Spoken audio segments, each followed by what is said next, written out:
They won't tell you this directly, but the reason people turn cold around you isn't what you assume. It's not your face, not your words, not even your mistakes.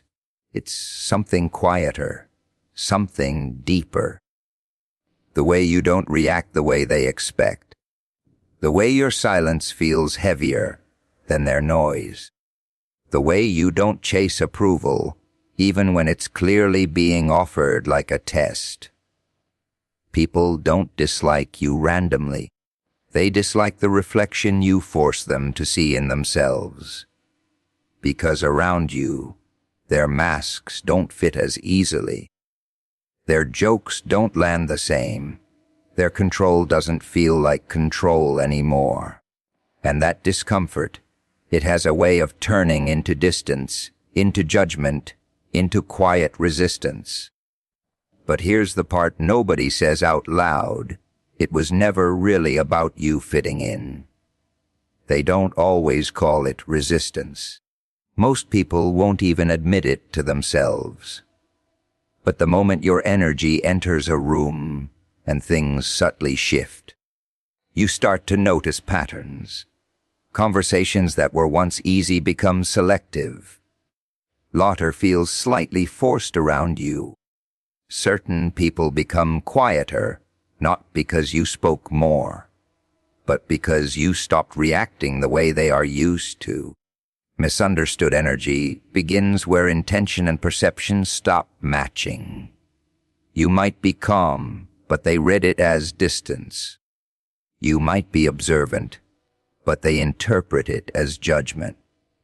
You might simply be existing in your own alignment, but to them it feels like you're positioning yourself above them. That gap between who you are and how they decode you becomes the first crack where resistance forms. People are comfortable with predictable energy. They understand the ones who mirror them, who respond quickly, who fill silence with noise, who validate without hesitation. But when someone enters who does not participate in that pattern, the mind starts searching for explanations. And when explanations are not found, assumptions take over. That's where misunderstanding is born. Your stillness becomes suspicious. Your confidence becomes labeled as ego. Your awareness becomes mistaken for criticism. Not because you expressed anything harsh, but because your presence disrupts the unspoken agreements people rely on to feel safe in social spaces. They expect reflection, but instead they encounter neutrality. And neutrality, in a world addicted to validation, feels like rejection. The resistance is not always loud. Sometimes it's subtle withdrawal. People stop sharing as much around you. They start choosing safer conversations.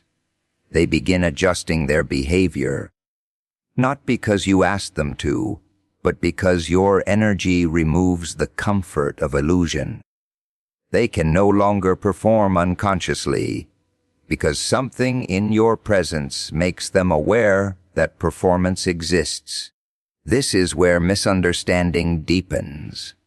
Instead of recognizing their own discomfort, they project it outward. You become the reason for the shift, even though you were only the trigger that revealed it. They say you changed, when in reality you simply stopped adjusting yourself to keep them comfortable. And the moment you stop adjusting, the illusion of harmony breaks. What makes this even more complex is that misunderstood energy doesn't announce itself. It doesn't argue, it doesn't defend, it doesn't rush to correct perception. It just exists, and that existence alone becomes enough to disturb those who rely on emotional predictability. They don't know how to categorize someone who is not asking to be liked, yet is not trying to be disliked either. Over time, this resistance creates distance. Not always physical, but emotional and psychological. You remain in the same space, but the access others once had to your reactions slowly fades. They can no longer predict you, and unpredictability makes people uncomfortable when they are used to control through familiarity. And so, misunderstanding becomes the easiest conclusion. It protects them from having to question their own reactions. It allows them to label instead of reflect. It gives structure to something they cannot easily explain, but beneath all of that, the truth remains unchanged. The energy was never wrong. It was simply not familiar enough to be accepted without friction. People rarely admit what truly unsettles them. It's easier to label, to distance, to criticize, than to look inward and recognize the reflection standing in front of them. When someone carries a presence that doesn't bend under pressure, doesn't seek validation, and doesn't participate in emotional games, it creates a quiet discomfort in others that they struggle to explain. That discomfort is often disguised as rejection, but underneath it is something far more personal. Insecurity is not always loud or obvious. Sometimes it hides behind jokes, sometimes behind silence, sometimes behind selective admiration. And when someone confident enters that space, not performative confidence but grounded self-awareness, it begins to expose what others have been avoiding within themselves. Not because you pointed it out, but because your existence makes contrast unavoidable. People are comfortable when their environment validates their internal narrative. If they believe they are overlooked, they prefer those who also feel small. If they believe they are superior, they prefer those who confirm that illusion. But when someone arrives who doesn't fit into either category, someone who simply exists without asking for permission to do so, it creates an imbalance. That imbalance is not logical, it is emotional, and insecurity always reacts emotionally first. They start interpreting your confidence as arrogance, your calmness as detachment, your independence as pride. These interpretations are not based on your actions alone, but on the discomfort your presence activates in them. Because deep down, they begin comparing without meaning to. Not your success, but your certainty. Not your achievements, but your lack of visible doubt. That is where insecurity becomes defensive. It protects itself by rewriting perception, instead of asking why your presence feels threatening. It concludes that you must be doing something wrong. It is easier to assign fault outward than to sit with the realization that someone else's stability is highlighting their instability. The rejection that follows is rarely about you directly. It is about what you unintentionally reveal. When people see consistency in you, they are reminded of their inconsistency. When they see emotional control, they are reminded of their emotional dependence. When they see self-sufficiency, they are reminded of their reliance on approval. And reminders like that are not always welcomed.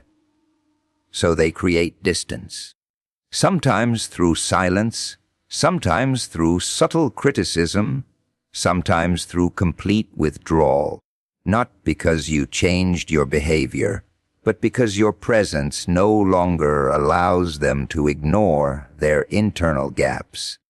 You become a mirror they didn't agree to look into, and instead of facing what it shows, they step away from it.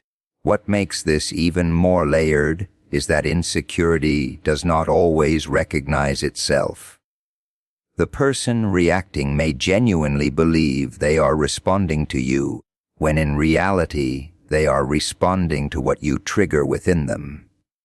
They feel small, so they assume you are making them feel that way. They feel exposed, so they assume you are exposing them intentionally.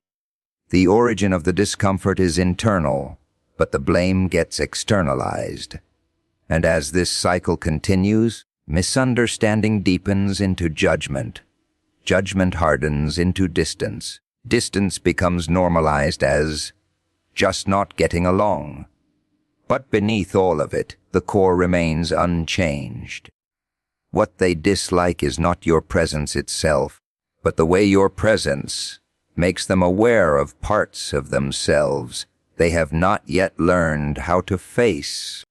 Authenticity has a strange way of unsettling people before it earns their respect. At first glance, it looks harmless, even admirable, but only until it starts to move against expectations. Most social environments are built on subtle agreements, unspoken rules about how much of yourself you are allowed to show, how much confidence is acceptable before it becomes too much, how much honesty is permitted before it becomes rude. The moment someone steps outside those invisible boundaries, perception starts to shift. What people often call arrogance is sometimes just the absence of performance. When you are not constantly adjusting your personality to fit different rooms, when you are not softening your opinions for approval, when you are not shrinking your presence to make others comfortable, it creates a contrast that people struggle to process. They are used to interaction being curated, filtered, and strategically softened. Authenticity removes that filter. To those who depend on performance, authenticity feels disruptive. It does not mirror their expectations, and because of that, it becomes difficult to categorize. And the human mind prefers categories over ambiguity, so instead of accepting it as it is, it gets labeled. Confidence becomes ego, honesty becomes bluntness, self-respect becomes pride, not because those labels are accurate, but because they restore a sense of psychological order. The discomfort often starts quietly. A person speaks freely without overthinking how they are being perceived. They do not apologize for their opinions. They do not constantly adjust their tone to maintain harmony. And suddenly, the people around them begin to interpret that behavior through a distorted lens. It feels unfamiliar, and unfamiliarity is often mistaken for threat. Authenticity removes the cushion that people rely on to avoid emotional friction. In its presence, there is less room for manipulation, less space for passive expectations, less opportunity to read hidden intentions where none exist. That clarity can feel intense to those who are used to ambiguity. When everything is not carefully managed or emotionally edited, people start to feel exposed in ways they did not anticipate. And so the reaction begins. Subtle distancing at first, a shift in tone, a reduction in openness. Then comes the reinterpretation of intent. A straightforward comment is seen as criticism. A calm response is read as superiority. A lack of over-explanation is treated as indifference. The authenticity itself has not changed, but the perception of it has been reshaped to fit comfort levels. What is often overlooked is that authenticity does not create tension by attacking others. It creates tension by removing the need for constant validation exchange. In spaces where people rely heavily on social approval loops, someone who operates outside of that loop naturally stands out, not because they are trying to, but because they are no longer participating in the same silent exchange. This is where misunderstanding deepens into assumption. Instead of recognizing difference, people assign intention. Instead of accepting individuality, they translate it into social threat. And the more consistent the authenticity, the stronger the misinterpretation becomes, because consistency removes the possibility of it being a temporary phase. Over time, people begin to associate authenticity with distance, not because it pushes them away, but because it no longer pulls them in through performance. There is no exaggerated warmth to maintain comfort, no forced alignment to preserve harmony, no alteration of self to match expectations. And for those who rely on emotional predictability, that lack of adjustment feels like rejection. Even when it is nothing more than unfiltered presence, boundaries are rarely understood in the moment they are formed.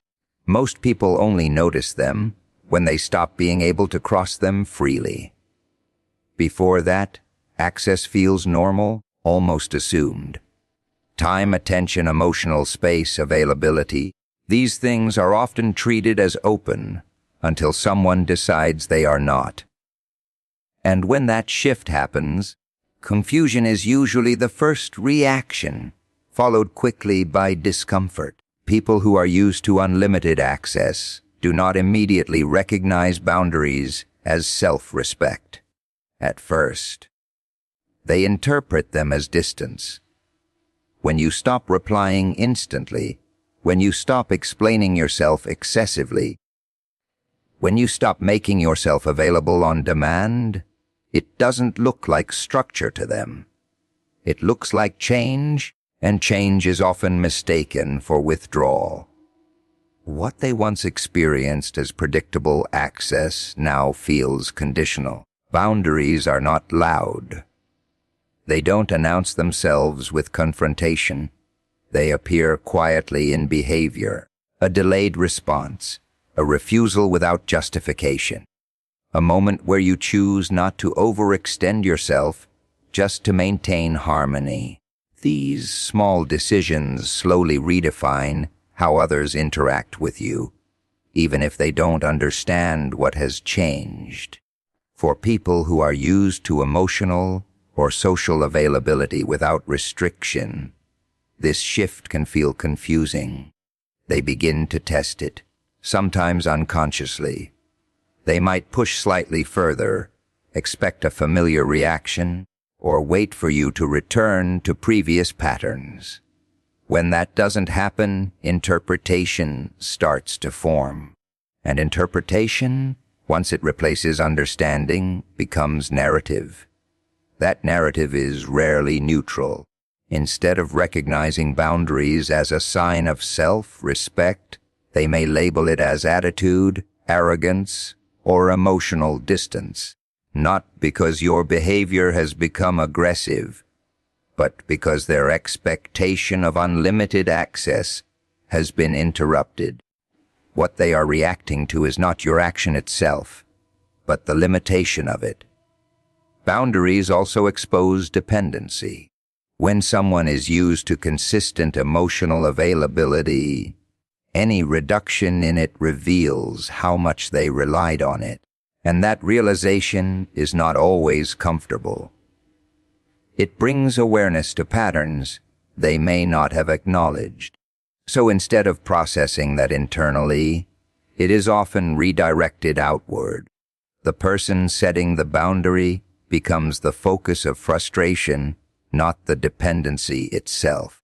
There is also a silent recalibration that happens in relationships when boundaries appear. Roles begin to shift. The person who was once easily reachable becomes selective. The one who once adjusted constantly stops adjusting. And in that shift, the balance of expectation changes. What was once taken for granted now requires awareness, and awareness requires effort. People who are not used to that effort often respond with resistance. Not always direct resistance, but subtle forms. Emotional withdrawal, reduced communication, passive remarks, or even reinterpretation of past behavior. Suddenly, moments that were once seen as normal are re-evaluated under a new lens. The boundary does not just affect the present interaction, it rewrites perception of the past as well. What makes boundaries powerful is that they are not about rejection, but about structure. They do not eliminate connection, they define it. But that distinction is often lost in emotional interpretation, because when access is reduced, it feels personal even when it is not intended that way. The mind rarely separates self-respect from separation easily, and so boundaries begin to carry labels they were never meant to carry. Instead of being seen as clarity, they are seen as coldness. Instead of being understood as balance, they are interpreted as detachment. And the person who simply chose to stop overextending themselves becomes the symbol of discomfort for those who benefited from that overextension before. Silence has a way of unsettling people more than words ever could. Words explain, justify, defend, and soften perception. Silence does none of that. It leaves space, and in that space, people are forced to interpret instead of being guided. And interpretation, when left unchecked, rarely stays neutral. When someone stops reacting the way others expect, the first assumption is usually not peace, but superiority. Silence is rarely read as internal control. It is more often misread as emotional distance, disapproval, or hidden judgment. Not because silence contains those meanings, but because people project their own discomfort into it. In environments where constant communication is the norm, silence feels like interruption. People are used to feedback loops, immediate responses, emotional cues, verbal reassurance. When those cues are removed, the mind starts filling in the gaps, and what it fills them with often says more about the observer than the one who is silent. Silence removes control from interaction. When you are not explaining yourself, people cannot easily position you within their expectations. They cannot confirm your intentions through your words, so they begin to guess. And guessing creates narratives. Those narratives are rarely kind, because uncertainty is often uncomfortable, and discomfort seeks resolution.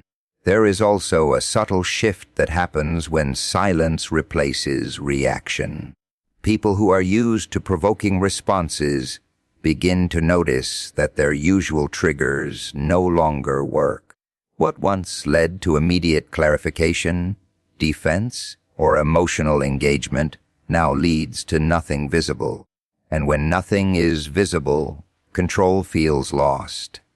That loss is often interpreted as emotional withdrawal or silent judgment. Silence does not argue, yet it creates arguments in the minds of others. It does not accuse, yet it is often treated as accusation.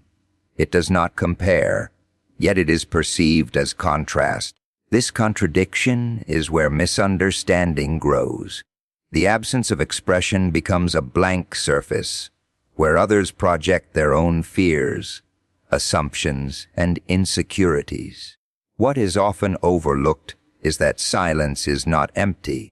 It is full of internal processing that does not require external validation. But to those who rely on external feedback to understand emotional reality, that internal state is invisible, and what cannot be seen is often replaced with assumption. In social dynamics, silence disrupts expectation patterns. People expect escalation, response, correction, emotional participation. When silence replaces those patterns, it breaks predictability. And unpredictability is rarely interpreted calmly. It is often interpreted as hidden meaning, even when there is none intended. There is also an uncomfortable mirror effect in silence. When someone does not react, it forces others to confront their own behavior without immediate feedback. A comment that once received a reaction now returns nothing. And that nothing can feel heavier than disagreement because it offers no closure. It leaves the action hanging, unvalidated, unchallenged, unresolved. This is where misinterpretation deepens. Instead of recognizing silence as restraint or detachment from unnecessary reaction, it is often seen as silent superiority, as if withholding response is a form of judgment. But in reality, silence does not always signal opinion. Sometimes it simply signals absence of need to engage. Over time, people begin to adjust around silence. They speak differently, act differently, and sometimes even create distance, not because anything was said, but because nothing was said back. The lack of reaction becomes its own form of pressure, even though no pressure was applied intentionally, and so silence becomes a space that others struggle to interpret correctly. It is filled with assumptions, projections, and rewritten intentions, but at its core it remains unchanged. It is simply the choice not to convert every moment into reaction, not to turn every interaction into explanation, not to give noise the authority to define presence. Growth rarely feels like a celebration in real time. It feels more like distance, like hesitation from others, like familiar faces becoming slightly unfamiliar. It does not announce itself with applause. It shows up quietly in the way your responses change, in the way your patience shortens for what you once tolerated, in the way your silence becomes more intentional than reactive. When you start growing, one of the first things that shifts is your tolerance for repetition. The same patterns that once felt normal begin to feel heavy. Conversations that once entertained you start to feel predictable. Connections that were maintained through habit start to feel like obligation. And without realizing it, you begin to step out of spaces you used to belong to without question. This shift is rarely understood by others in the beginning. People don't see your internal evolution. They only see the external change. They notice you are less available, less reactive, less emotionally accessible in the same way you used to be. And instead of recognizing growth, they often interpret it as change in attitude or emotional distance. Growth separates you from familiarity, not because it rejects people, but because it stops fitting into old patterns. The version of you that once matched certain environments no longer exists in the same way. But those environments still expect that version. And when expectation meets absence, confusion begins. There is a quiet tension that forms in these moments. You are still present, but no longer predictable. You are still there, but no longer performing the same emotional roles. And for people who relied on that predictability, your growth feels like inconsistency, not because you are unstable, but because you are no longer repeating the version of yourself they were comfortable with. This is where distance naturally forms, not always physical, but emotional and psychological. Conversations become shorter. Energy exchange becomes selective. Shared comfort zones begin to shrink, and what used to feel effortless now requires adjustment from both sides, something not everyone is willing to do. Growth also changes your internal standards. Things that once felt acceptable begin to feel unnecessary. You stop explaining yourself where it is not required. You stop overextending to maintain connections that do not reciprocate. You stop participating in dynamics that require you to reduce yourself for the sake of balance. And every one of those stops creates silent separation. People often interpret that separation personally. They assume it is directed at them, when in reality it is directed at patterns. But patterns are often embodied by people, so the distinction gets lost. What you outgrow internally becomes, in their perception, a shift in how you treat them externally. The most misunderstood part of growth is that it does not always come with confrontation. There is no announcement, no clear explanation. It is gradual, almost invisible at first, until one day the gap becomes noticeable enough that it cannot be ignored. And by then, both sides are already operating from different versions of reality. Growth does not always create conflict, but it does create contrast. And contrast forces awareness. It shows what no longer aligns, what no longer feels natural, what no longer operates at the same frequency.